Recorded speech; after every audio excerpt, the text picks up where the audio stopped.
A baby is 40 seconds old. Her eyes are barely open. The room is too bright, the air is too cold, and nobody has told her gravity exists yet. But she is already looking for something. Not light, not color, a face. In 1961, a psychologist named Robert Fantz, working at Western Reserve University, put babies inside a strange device he called a looking chamber, a little tent over their heads, with shapes hung above them. He showed them a bullseye and a simple sketch of a human face. A 2-month-old baby stared at the face for twice as long. No instructions, no reward, no parent coaching her.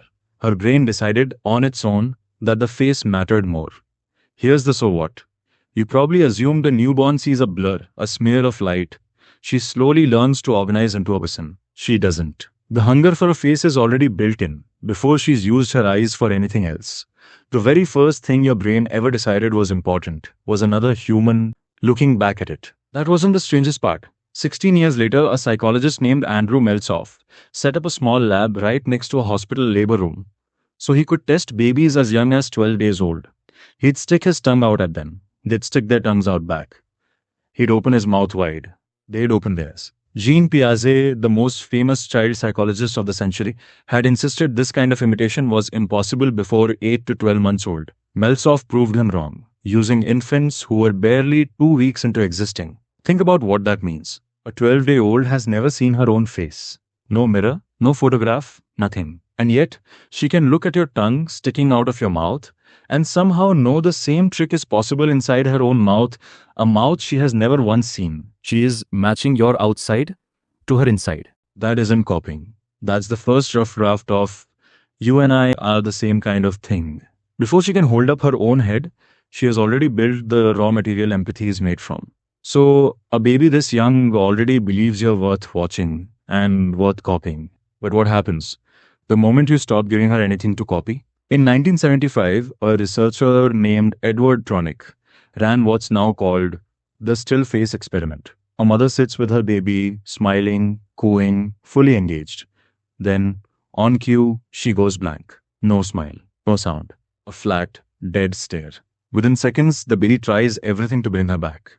Reaching, squealing, pointing at toys. After about 3 minutes of nothing, the baby gives up. She turns her whole body away. Tronick described her expression as withdrawn, almost hopeless. Here's the part that should bother you. That experiment was never really about cruelty. It exposed a default setting. Your baby already runs on you all day without you knowing it. She isn't just watching your face. She's expecting it to answer her the way a machine is supposed to react when you pull its lever. When it doesn't, something in her breaks a little every single time it happens. Now, think about your phone. Okay? Every time you glance down, mid-feeding, mid-bath, mid-conversation, you're not pausing your child's life for a second.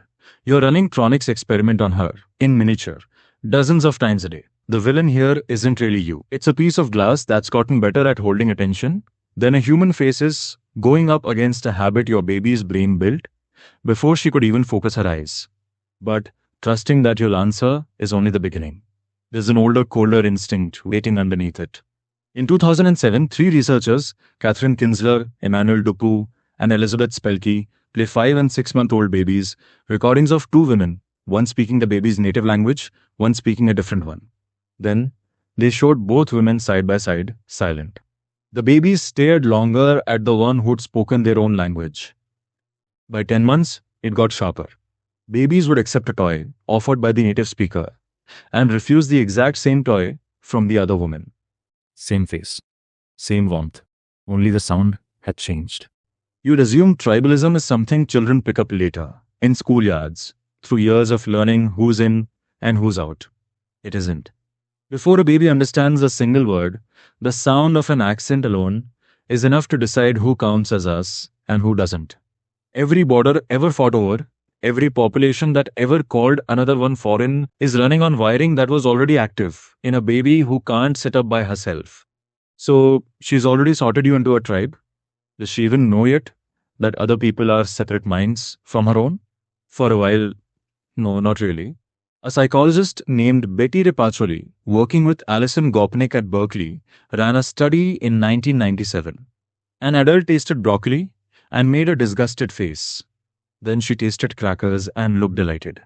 When 14-month-olds were asked to hand the woman some food, they gave her crackers because that's what they themselves liked.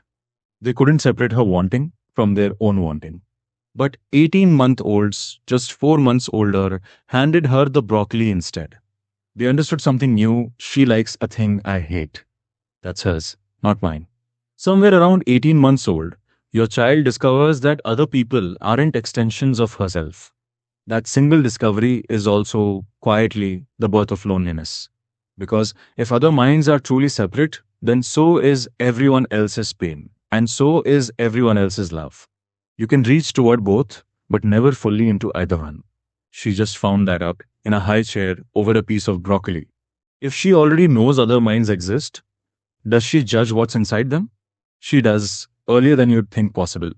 At Yale's Infant Cognition Center, researchers Kylie Hamlin, Karen Wynn, and Paul Bloom ran a puppet show in 2007 for 6 and 10-month-old babies.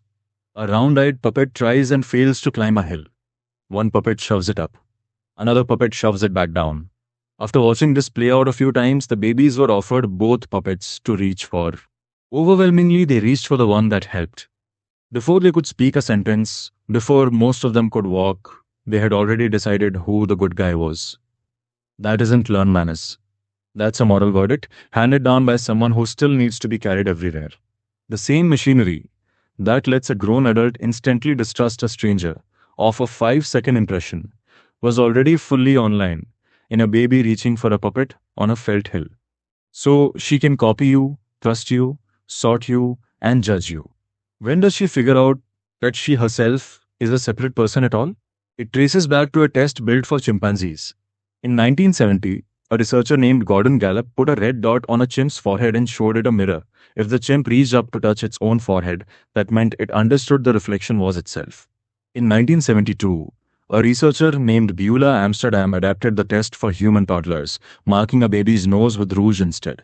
Most toddlers, by around 18 to 24 months, reach straight for their own nose.